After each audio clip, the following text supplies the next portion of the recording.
How much does it cost to buy and run a BMW M140i?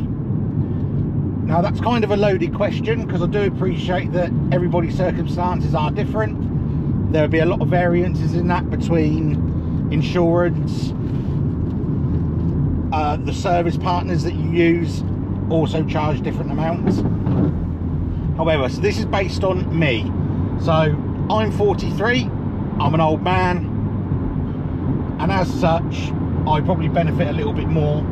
Get cruise on, lovely. Right, so my car is financed. There's going to be a lot of haters about that, but you know, it's my car, so I finance this car. So that costs me £385 a month. Some will say that's pretty high. However, I did buy this in the peak of these vehicles, so I probably paid a little bit more than what I normally would. Hey, that's the way the cookie crumbles. So insurance, again, I'm old, and I'm fortunate enough to be in a position where I can afford to pay for my insurance yearly. So insurance for me this year, last year, it's due in July.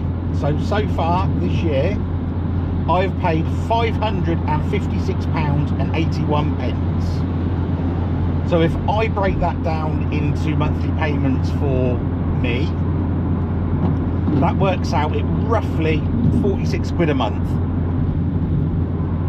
Do appreciate that it's going to change from person to person depending on where you live, etc, etc. This is a 2019. It does have an OPF,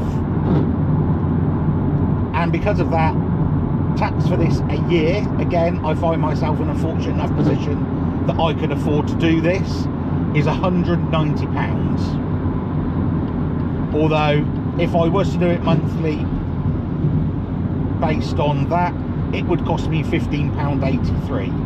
So the two important things, I say, you know, I'm very fortunate that I can afford to do that. I appreciate not everybody's in that situation, so I do know the tax, if you don't pay the tax up front and you do it monthly, it normally works out slightly more. And again, that'll be the same for insurance because of interest rate and whatever else, you know, tax, whatever they call it. So fuel, I burn roughly about £160 a month or £40 a week.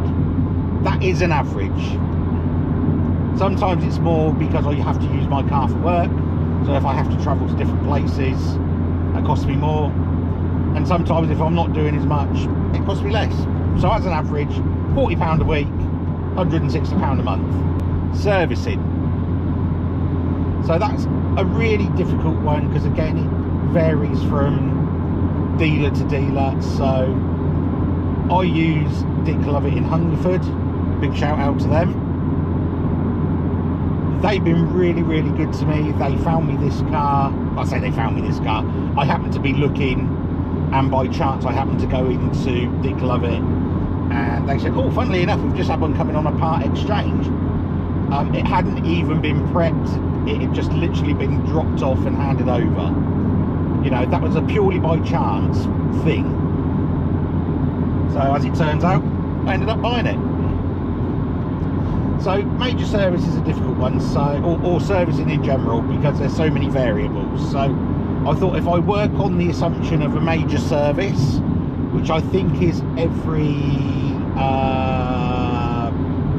3 years, I think, but you do have your mini services in between. So I thought if you base it on the main one, you should have enough money to cover that. So for a major service from Dick Lovett in Hungerford, that is £587.08. So that's a monthly cost of £32.61. That's a lot of money, and people say, oh, you know, you buy an M-Light car, you buy an M-Light car. Christ, can you imagine what the servicing is on an M car? And I get just as much fun, or almost as much fun out of this as what I would if I had an M car. You know, that's crazy. The brakes on an M car, they're massive. I couldn't afford that. I'm not that rich. So again, you have to factor in for your MOT.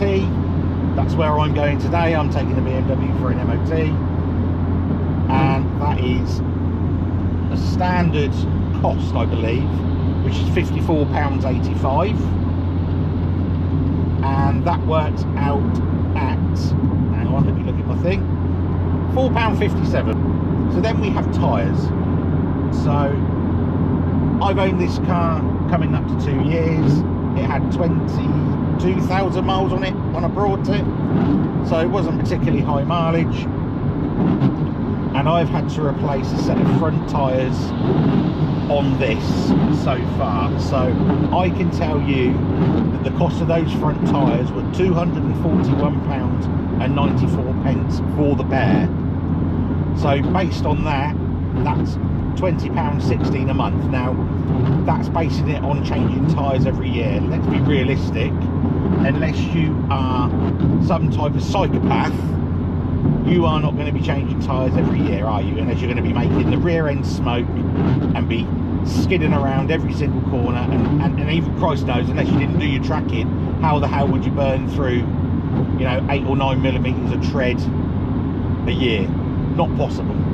So the total per month this car costs me is £663.97. I know there's going to be a lot of people out there that say, oh, you know, that's an awful lot of money for a car, it's a lot of money for a car. And yeah, it is. I've had several old cars, and they're great. You buy them, you own them outright. They're fantastic, you know, nothing to worry about as such. But you do worry. You know, once cars go past a certain age, you start thinking to yourself, oh, is this reliable? Is that reliable? Is it going to break down? What's going to happen? That's where with a newer car, I suppose you have that peace of mind. To me, I don't care that it cost me that. I'm luckily enough and in a position currently that I can afford to do it. I do appreciate that doesn't work for everybody, and I do appreciate, as I said earlier, that everybody's circumstances will be really, really different. I do sometimes think to myself, oh, maybe it's time to sell it, maybe it's time to move on, go back to an older car. And then I think to myself, I don't want to. I think this car's great. I know, again, I'm going to get a lot of haters on that, because it's going to be, well, you know, it's not an M car, it's not a real one, you can't afford a real one. And you're right, I can't. I won't pretend that I can. But I get so much enjoyment out of this car. So I think that's enough of my waffle. If you are enjoying my content and you haven't subscribed, please make sure you smash that subscribe button, smash that like button, smash the notification bell, and I'll catch you in the next video.